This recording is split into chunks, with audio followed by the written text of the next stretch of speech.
Welcome to She's the Boss podcast, everyone. In this episode, I'm very excited to bring to you someone who's living the dream.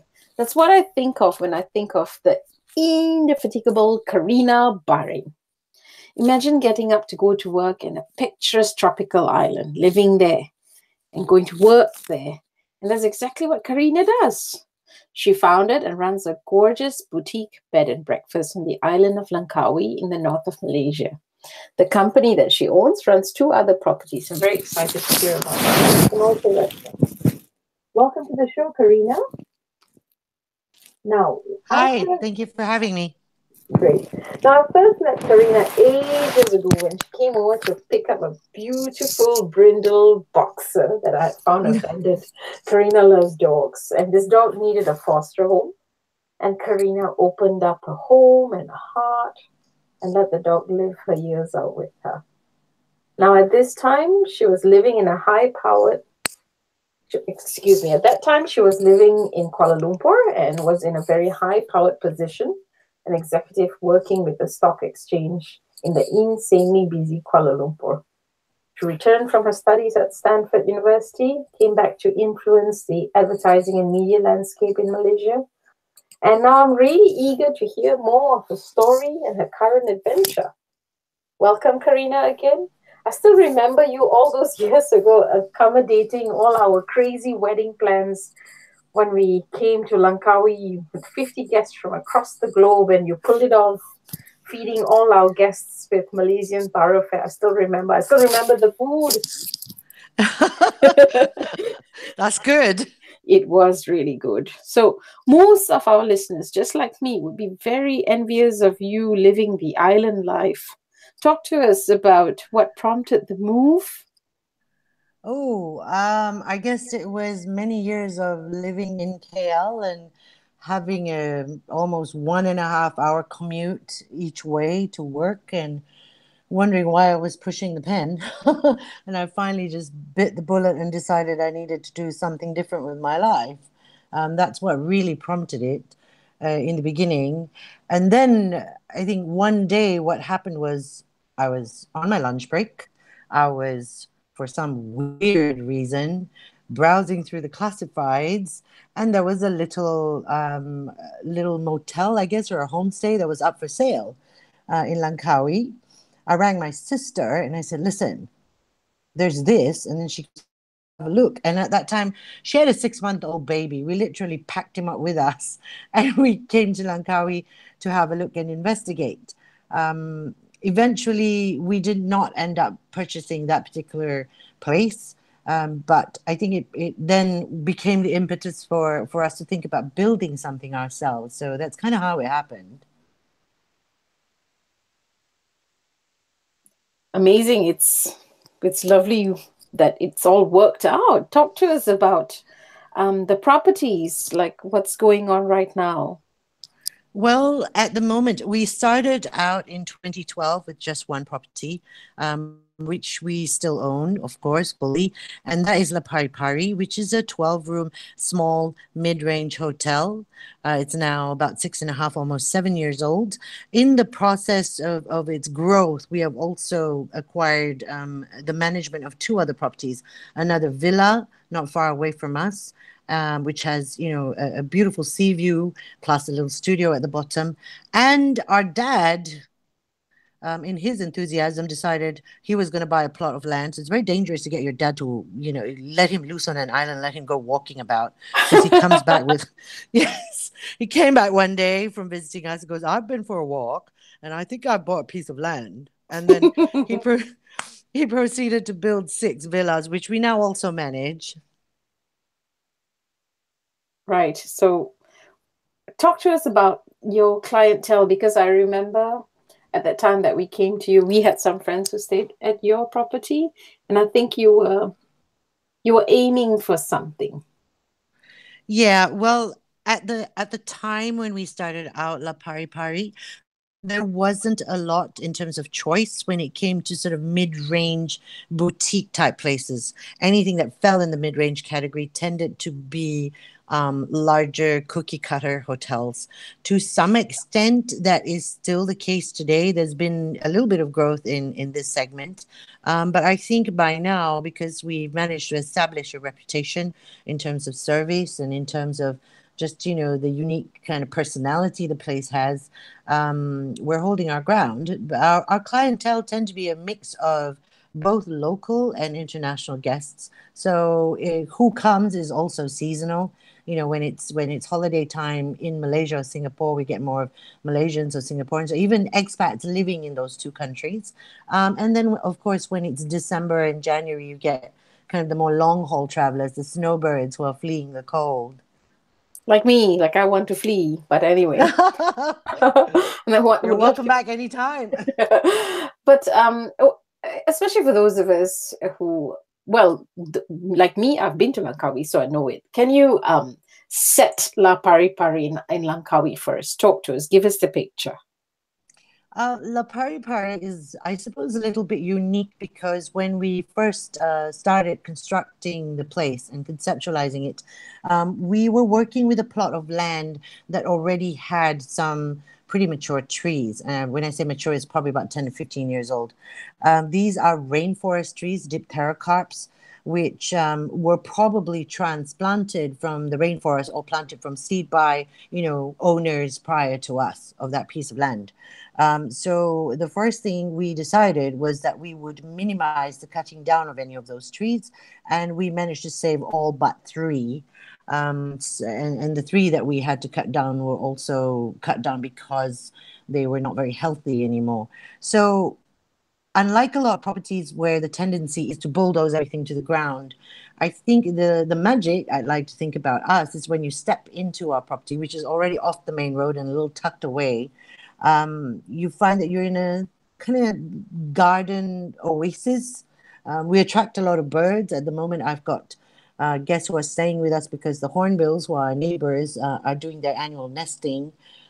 So they're frequent visitors into our restaurant.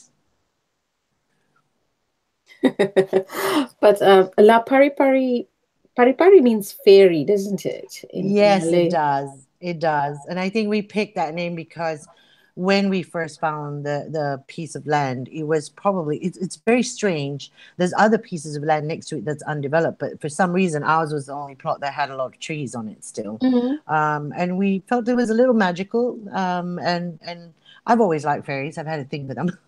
So hence the name.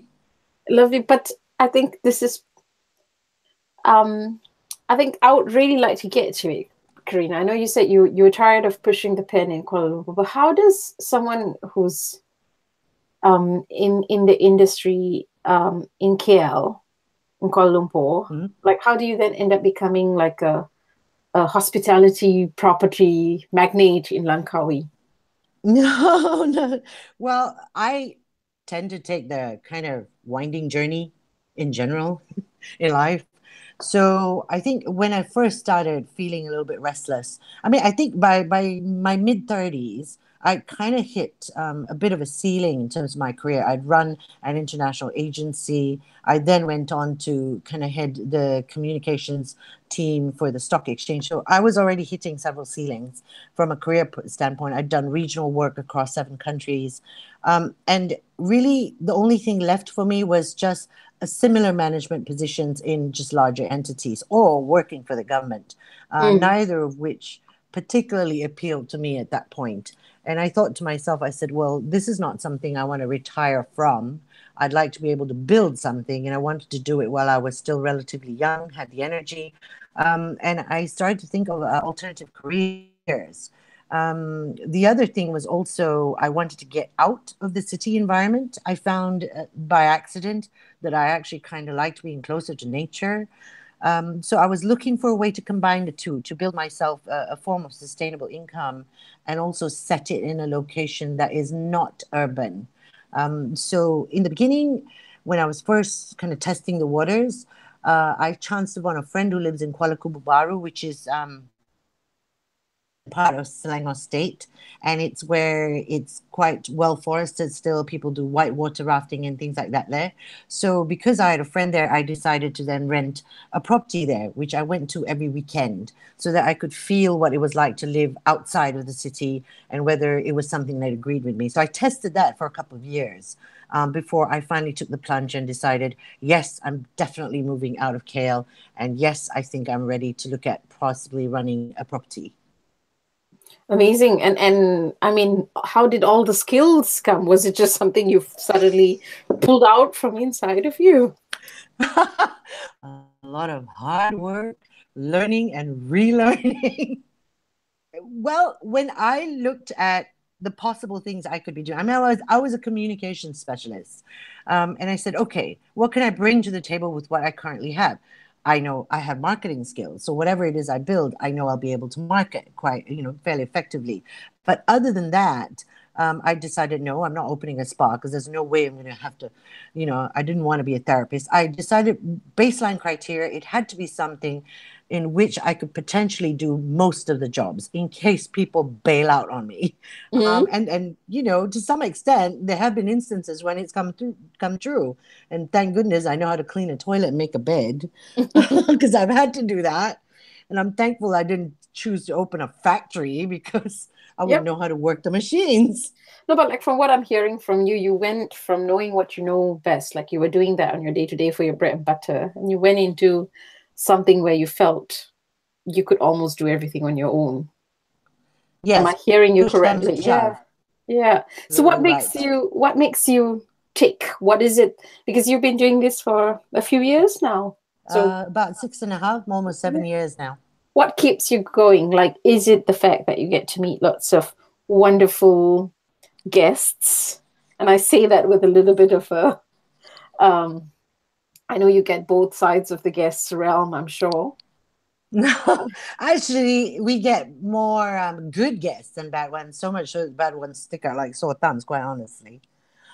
We've been very lucky. I think the people who tend to choose us are people who are looking for a slightly different experience than a normal hotel. Of course, we get the accidental ones who think we're a big hotel and then realize we're not. And there are wins and losses there.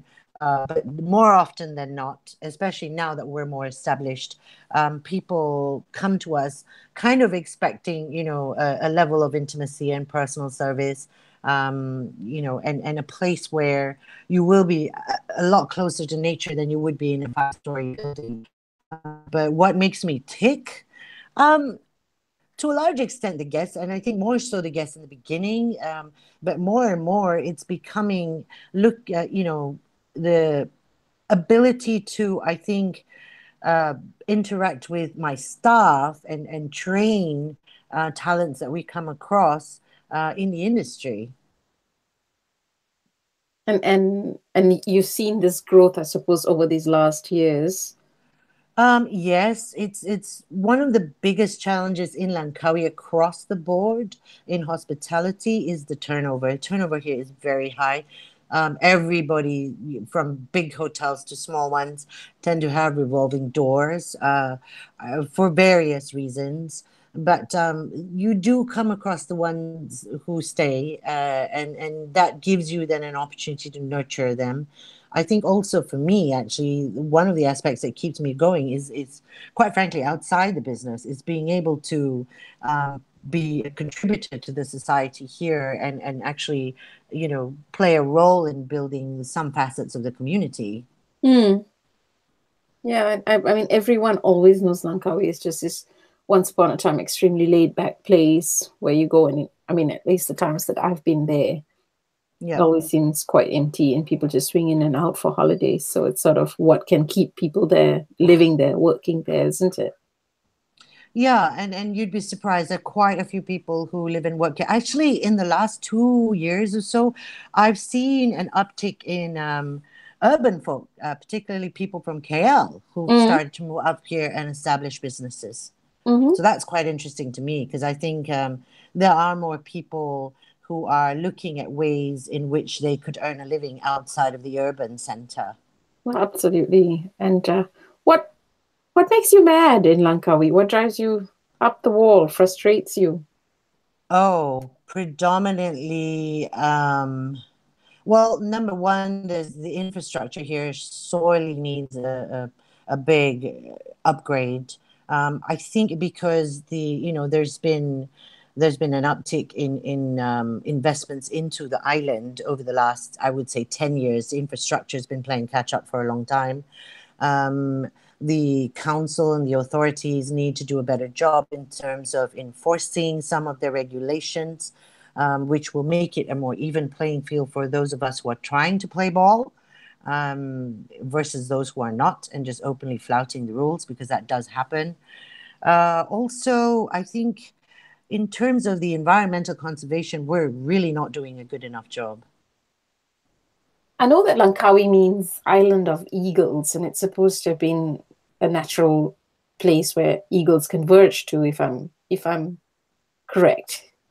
There's a lot of theories about the origin of the name Mm. Langkawi. There's some people who say it originated from early explorers mistaking it for Sri Lanka. There's the eagle story. There's some people link it to Lankasuka, which is kind of like the El Mhm. Dorado of this region. So, well, I mean, I don't know where it really came No, I from. think where I was going with that point was the fact that, I mean, there are many different parts of the island which could easily be sort of conservation spots for various things: the swamps, the sea life, the birds, the trees. Yeah, absolutely. I mean, first of all, Langkawi, the main island, Langkawi, is surrounded by an archipelago of anywhere from 99 to I think about 104 islands, depending on the tides. Hmm. So, you're dealing with a sort of a group of islands which are very rich in terms of their biodiversity, and also uh, parts of Langkawi fall under the UNESCO Heritage Flag. Um, from a geoforest perspective, the geological richness of this particular island and its surroundings date back, many, many millions of years. I think I've read somewhere that Langkawi or some of its islands are probably one of the first parts of Southeast Asia that rose from the ocean. So, from a geological perspective, also, we're historically very significant. Hmm, I didn't Yep, know that. Great. exactly. Me and everyone else listening probably didn't know that. But anyway, but what's happening next? So you talked about acquiring of properties and your father who's walked around buying properties. It makes me envision, like, you go for a walk among the paddy fields in Langkawi, and somebody standing there saying, "Hey, this plot of land is on sale. Do you want it?" Quite frankly, there is some of that happening at the moment. If you look at Langkawi, uh, for many many generations, the land here was owned by the people who lived here, and I think as some of these people grow older, and we were typically a very agrarian sort of community before tourism came along or became big, right? But now in the current day, some of the kids of fishermen and paddy farmers no longer want to retain, the same sort of careers as their parents, and they want to do other things. There's quite a bit of changing of hands when it comes to land, because um, while some of them may have ambitions to enter the tourist trade, they may not have the means, and so they opt to sell. So that is an issue here on this island. It's something I've been concerned about for a while. I've tried to address it with whoever will listen. I'm not seeing the end of the line for that issue yet. And so what? That's one part of the actual, how the island is evolving, I suppose. But what about Yeah. yourself? What's you've come into this new profession, if we want to call it that. It's become your life's calling for now. So do you see yourself progressing with this, or where do you see yourself? Well, quite frankly, when I chose to do this, one of the things I wanted to do with it was also to carve out some time for myself, to pursue some other passion projects, And how have right? you managed to do that? Well, I'd like to go back to my writing, which I frankly put on the shelves for about 6 years, and this is the year that I'm going back to that. But before that, having interacted with the community here, I have managed to gather a group of friends. We've started a community initiative called Suatu Kala, which translates into Once Upon a Time from Malay. And the aim of that project is to actually encourage exploration of the arts among the youth and the children in Langkawi. So we've just completed our third year of bringing people from the outside, predominantly from KL and the mainland, and sort of embedding them here in Langkawi, initially in very short bursts to do workshops with kids. But in this third year, so just in 2017, we managed to execute a residency where a visual artist came, embedded herself here for 3 months. We facilitated her being able to go into 4 schools in on the island to teach kids the various skills that she's got, and to try and draw out some narratives or stories from them. And we hope to continue that. About yourself in the hospitality industry, like what's the next steps for La Pari Pari itself, and your next properties, and or are you going to end up buying an entire coast? What's going on? Oh my God, no. I'm actually quite happy with what we've got now. I mean, my dad's place, yeah, my dad's place is still relatively new. That's only 2 years old, so that still needs a little bit more work in terms of awareness.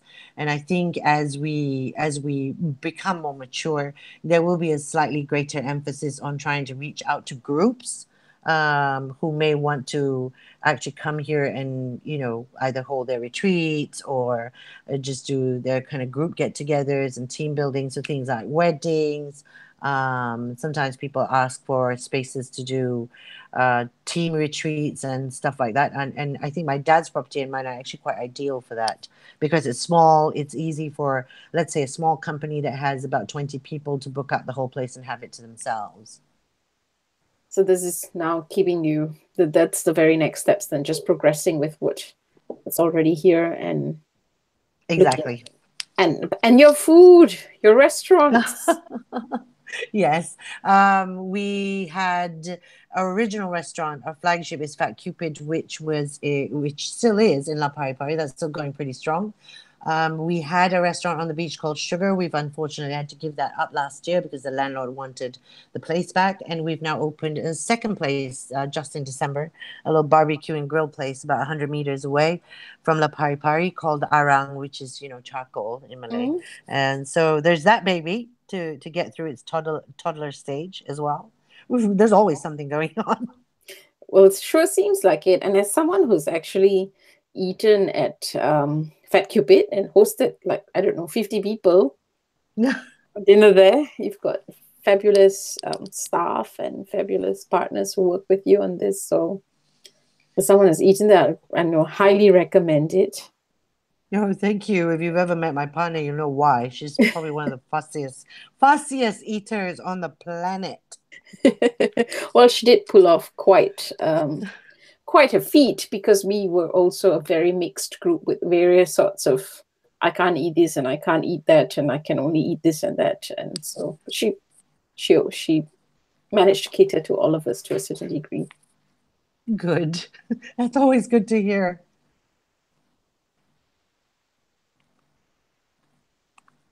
This is a question that I ask every woman that I interview as well. Like, you've made quite a big career transition. At least to me, it seems like a big career transition.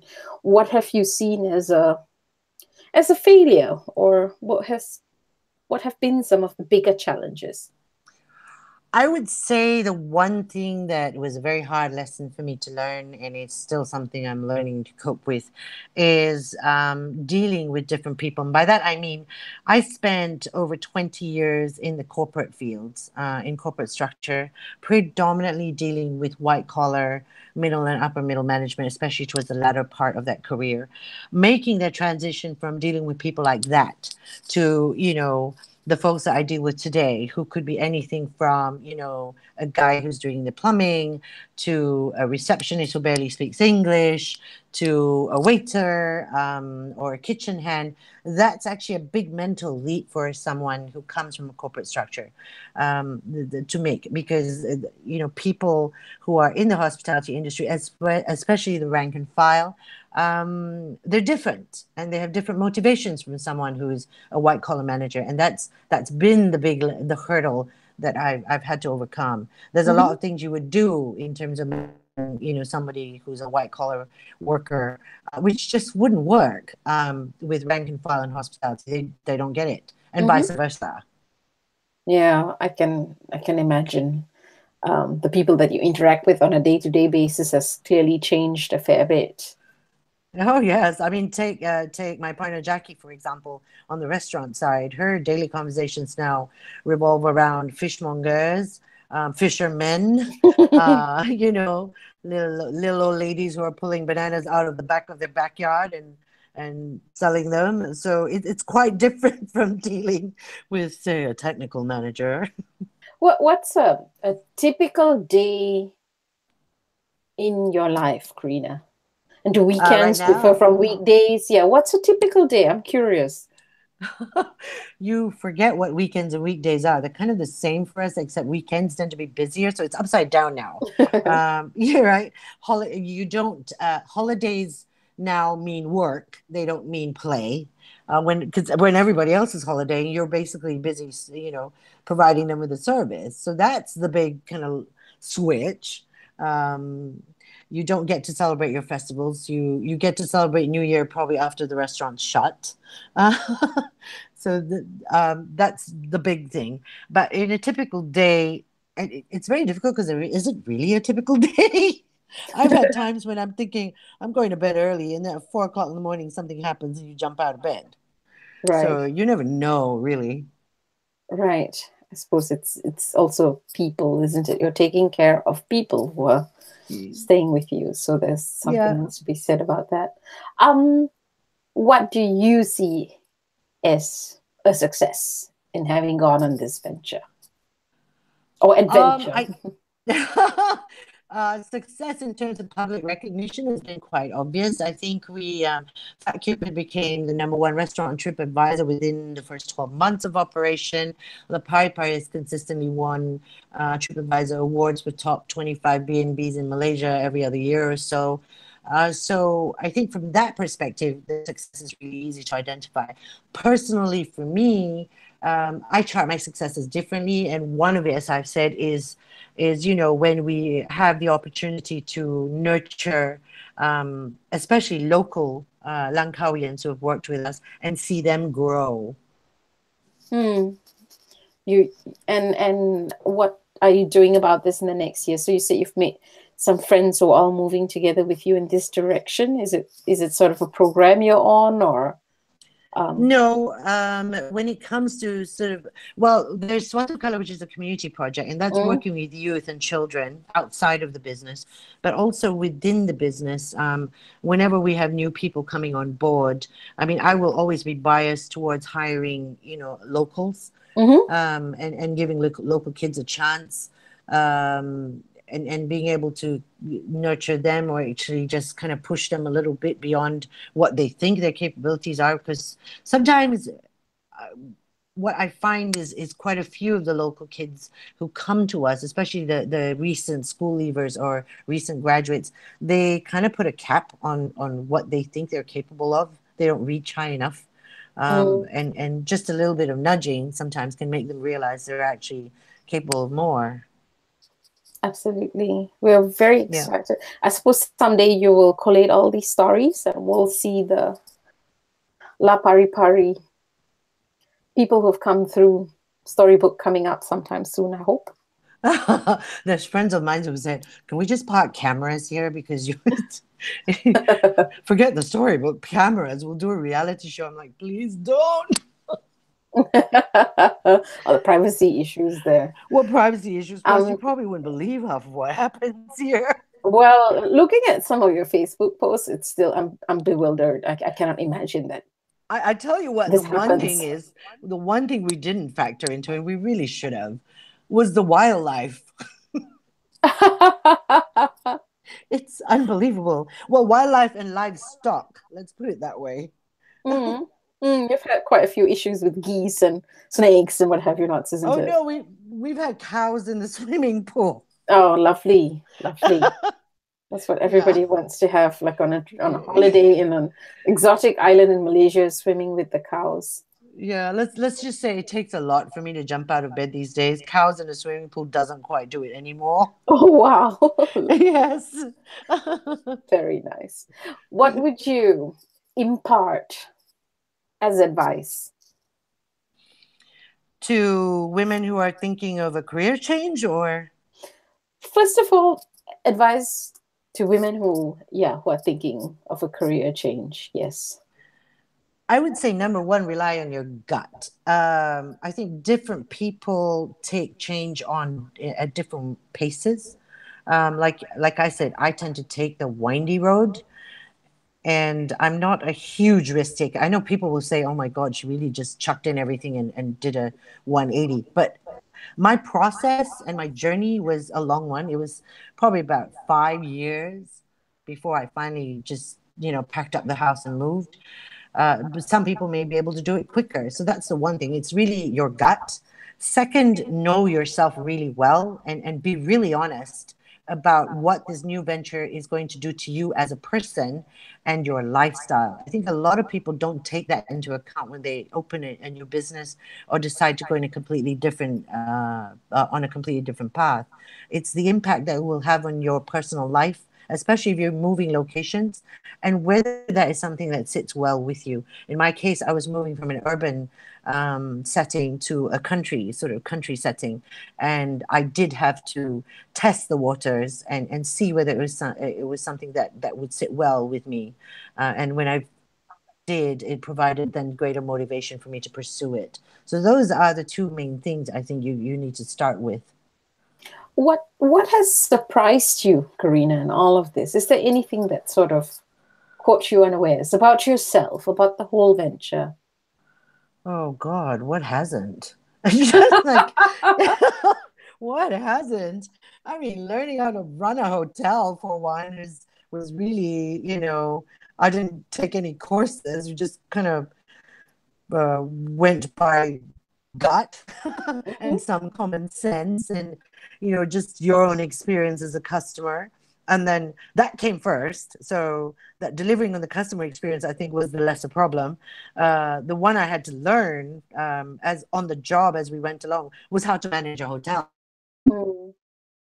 kind of backroom operations and the administrative parts of that. And those were things that I learned as I went along.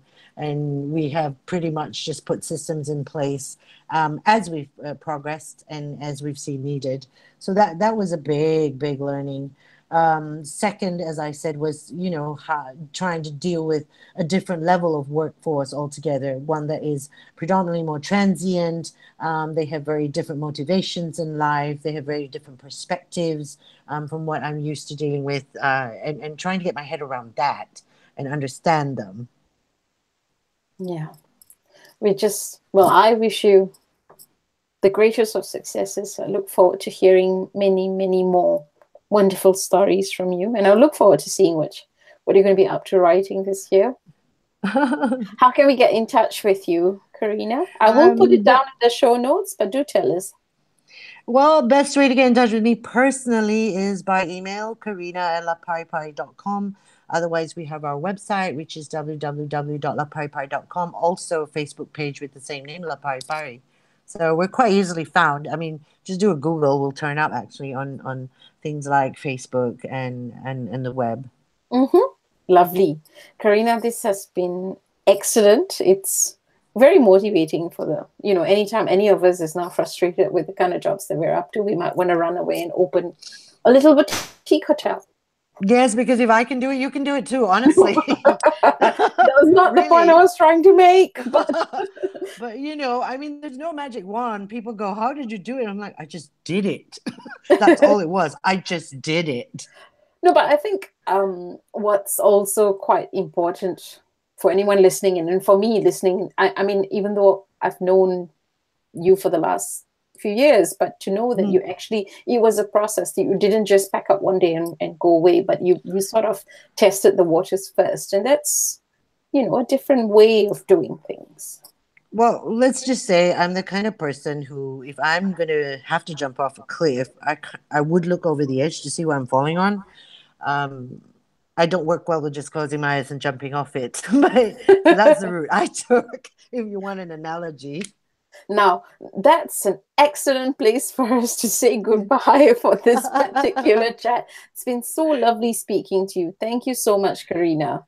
Oh, you're All welcome. all the best.